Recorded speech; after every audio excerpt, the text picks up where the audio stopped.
Hello, my lovelies, and welcome to technically the last episode in our look at John French's Ahriman series, and yet maybe not. There are, I will say, between Ahriman's Sorcerer and this book, Ahriman Unchanged, there are numerous short stories that have been collated into a very slim volume which you can purchase, which is very good. The short stories are all from the perspectives of sorcerers who exist in Ahriman's entourage, and they give you a sort of external insight into who Ahriman is, from outside his own thought processes, from his own perspective. It's interesting. They're well worth reading. Most of them are very short. They're more flavor pieces than anything. They don't really move the narrative of the entire series on to any great degree, but they set up what it's like being part of Ahriman's cabal, what it means to be constantly second guessing, to be wondering, to be perceiving and operating in ways that are far, far beyond any conventional sphere of operation. It's fascinating. You also get some very nice sort of chaotic imagery as well in these short stories. There are some very interesting ones that involve what have become of certain key, almost sanctified figures amongst the Thousand Sons, and that's very interesting as well. And also details on how the Chaos Powers are operating with regards to Ahriman. Like, for example, there's a short story in which it's very clear that Nurgle is trying to thwart him. It's very clear that Nurgle does not like Ahriman very much at all. In the same way that it's very clear that Zeech actually really likes Ahriman and finds him endlessly amusing and entertaining, Nurgle finds him disruptive. He's like a cacophony in Nurgle's garden. He disrupts things. He makes things change. He unsettles the soil and the climate. He's not good for Nurgle's garden. So in the short story in question, Nurgle sets up a fairly elaborate trap for him.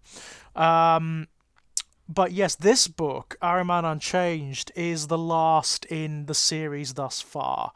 There may be others. I would very much like John French to write another series of books that explore maybe where Ahriman is at now, what his relationship is with the 40k universe now the Cicatrix Maledictum has opened up, what Ahriman was doing with regards to Fenris when the Thousand Sons launched their entire offensive against the system. What was Ahriman's deal? Why did he answer the call back to Sorciarius, to Magnus the Red, after so long in exile? That would be fascinating to explore. I would really like to see that. And what is he doing now? With regards to the Inari and to the possibilities of maybe resurrecting the Thousand Sons from their state of disgrace. I mean, that would be fascinating. That would be very interesting indeed. In this book, Ahriman, this is just before the Cicatrix Maledictum has opened up, and Ahriman gets it into his head that he has to perform the rubric again. The spell that devastated all of Sorciarius, that desolated his legion, that transformed his brothers into dust. He gets it into his head that it needs to happen again, and he needs to get it right this time.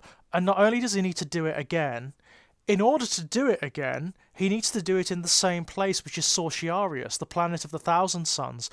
The problem being, he's exiled from Sorciarius. And exile from Sorciarius by Magnus the Red doesn't just mean that he's been told to go under threat of violence. It's a spell. It's like a geese. It's some sort of magical obligation that he's under. He cannot physically return to Sorciarius. For him, it's impossible to find, even. He can't even locate it. So he has to go through a fairly elaborate scheme to get back to Sorciarius. And then there's a war. There's an incredible civil war between the Thousand Sons who are on Sorciarius and Magnus's Cabal, and it is epic. It's absolutely insane. It ravages the entire surface of Sorciarius. You get Zetian titans are involved in this. There are demon princes that have been held in captivity by members of Ahriman's cabal, including Doombreed. Doombreed is one of the most powerful Cornate demon princes ever fashioned. He's unleashed and he fights with a titan, a Zetian titan. It's madness. You get a really good look at what the topography, geography, and nature of Sortiarius is in this book, as well as the culture. You get to see how the Thousand Sons are operating, what Magnus the Red is like. Magnus the Red is fantastic in this book because he is elemental, he's unfixed. Of course, he is the Prince of Change, he's the highest demon prince of Zeech, he's the highest demon in Zeech's pantheon. So even being near him is like being near a storm of insanity. He's not fixed. Whenever someone looks at him or looks at the phenomena that is Magnus the Red, they always see something different. He is this kaleidoscopic, flickering, inconstant thing which shifts between its different aspects. And some aspects of Magnus want Ahriman back. They want him to perform the rubric. Others don't. It's really fascinating. There are cults and cabals and factions amongst the Thousand Sons, some of whom are behind Ahriman, some of whom are not, some of whom want him to succeed with the rubric, some of which do not. It's all very complicated and very confusing, and there's lots going on. And Ahriman is absolutely intent on sacrificing himself. He thinks that part of the problem with the rubric the last time was that it was impure, that he didn't make the sacrifice that was necessary. That is what made it go wrong insofar as he's concerned. So he is fully ready to sacrifice himself. You also get some insight into what the rubric is, how it works. It is not how it's been advertised. The spell was not designed to do what it did. It wasn't just a spell to halt the Thousand Sons mutation. It's way more powerful than that. The rubric is the most powerful spell in all of existence, which is why it requires such incredible power, sacrifice, ritual in order to enact, and why it exerts such a toll. It's the wish spell from D&D. You know how in D&D one of the most powerful spells is the wish spell, and in D&D what the wish spell does is exactly what it says. It grants the caster one wish in which they can change the state of reality to how they wish it to be, and that can be anything. The limit is their imagination. That's what the rubric is. It allows the caster to alter reality in one fundamental way, and that's it. That's all. That's what it does. It gives the caster the power of a god, but is limited by not by the extent of what can be asked for, but by the number, by how much can be asked for. Within the remit of that one wish, that one desire, that one intention, it can be anything. It can be absolutely anything. And Ahriman is more than willing to have himself at the center of this psychic storm. But as you will know if you go and read it, things don't quite work out how he wants, and yet they kind of do. They work out sufficiently that he is not completely desolate. He is not bereft of hope. Because, of course, if he was bereft of hope, he would stop. He would stop, and then Zeech would have no more fun. He would not cause these ripples in creation and these multiple different states of permutation and possibility that spread out from him. He would become static, and that would be it. So Zeech ensures that it works to just enough of a degree, but not quite how he wants it to. It does not restore the entire Legion, let's put it that way, but there's a suggestion that the possibility of it is not incorrect. It's very, very cool the way French balances it. Ahriman himself, again, very interesting in this book. In the sense that his ego, his arrogance has swollen to incredible degrees. I mean, the stuff he attempts in this book is insane. He literally treads a measure with the gods in this book, and doesn't always come out on top, but doesn't let it stop him. He really is an incredible character. just the amount of insight that Ahriman exhibits. He knows what his own state of mind is. He is well aware of the way he operates and his own limitations and his own weaknesses and how he can be exploited, and takes measures to prevent that. It's really interesting. You also get an insight into how Zeech regards him. And Zeech is simultaneously fascinated by Ahriman and afraid of him, because Ahriman is very difficult to predict. Now, Zeech can pretty much predict anything. That's his place, that's his nature. He can perceive all of time and space, all of reality, all permutations of reality. It's his plaything, you know? That's his nature. He can't determine Ahriman's fate. Ahriman is like free in a way that no other entity in the 40k universe is, because Zeech manipulates everyone and everything. Anything that's ever lived, anything that will live, Zeech manipulates it. Ahriman, not so much. Ahriman is sublimely immune to Zeech's manipulations in a direct way. The only way Ahriman can be manipulated is by the events that Zeech crafts around him. And that is really interesting.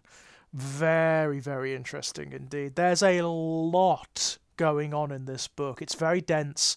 There's a lot of detail about what's happening in the Imperium, about what's happening on Sortiarius, about the wider events that are about to culminate in the 40k universe, which of course brings about the destruction of Cadia, the opening of the Cicatrix Maledictum, eventually the shifting of Sortiarius back into the material universe. It's very, very cool. It's very well written. And the culmination, the payoff after these 3 books is very, very good, I've got to say. The return of Ahriman to Sortiarius is epic. It's absolutely epic. And the fact that you get to see what a Zetian world is like, you know, this shifting plane that's never the same twice. I mean, one of the subplots has a Thousand Sun sorcerer who is on Sortiarius making preparations for Ahriman's return. And the way he describes how dimension and distance and the nature of Sortiarius change from in the blink of an eye is incredible. It is maddening.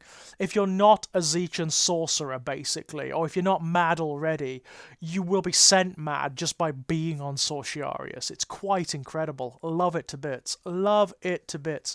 Now what I really want to see is the next in this series. I really want to see another trilogy. That would be great. Dealing with Ahriman as he now is, and how complex his relationship is with Zeech and with Chaos and with Magnus, because it seems to be very, very complex anyway.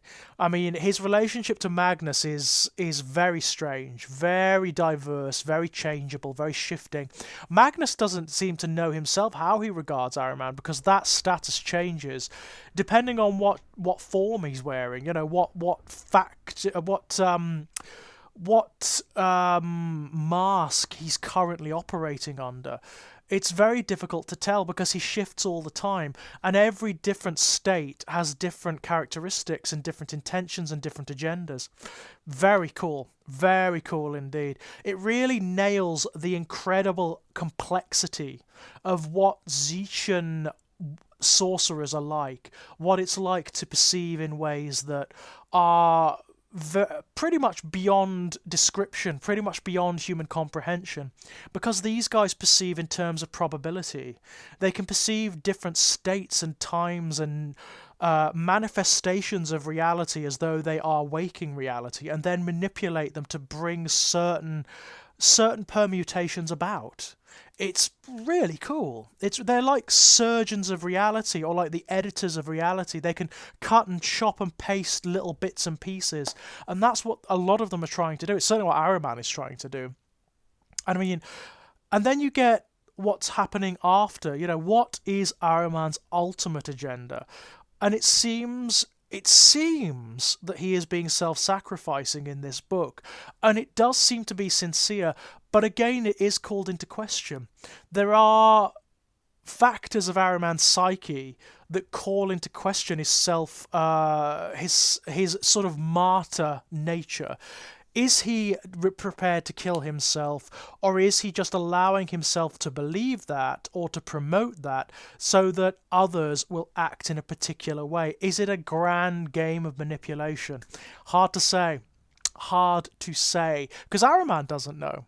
Ahriman is so complex that often he has to delve into his own depths and his own memory palaces to see what's going on, to see if his intentions or agendas are what he consciously thinks they are. And that's very complex. That's fun. I really like that. More of this, please, Black Library. More character-based stuff, because it is so good. Give me this any day over the sort of bolter porn, the action set pieces, the grand and epic Warzone stuff. Give me this any day of the week. It works so well. And Ahriman is the perfect subject to do it. He really is. I think after this, my loves, what we will move on to is the Fabius Bile books, which are tangentially... They're not linked narratively to this series, but they are thematically very similar. And Fabius is thematically a very similar character to Ahriman. I would very much like... Since Fabius is coming up very soon in Psychic Awakening, it would be very nice to talk about Monsieur Bile, or Fabulous Bill, as we all call him on their interwebs. So, until next time, my loves, bye-bye!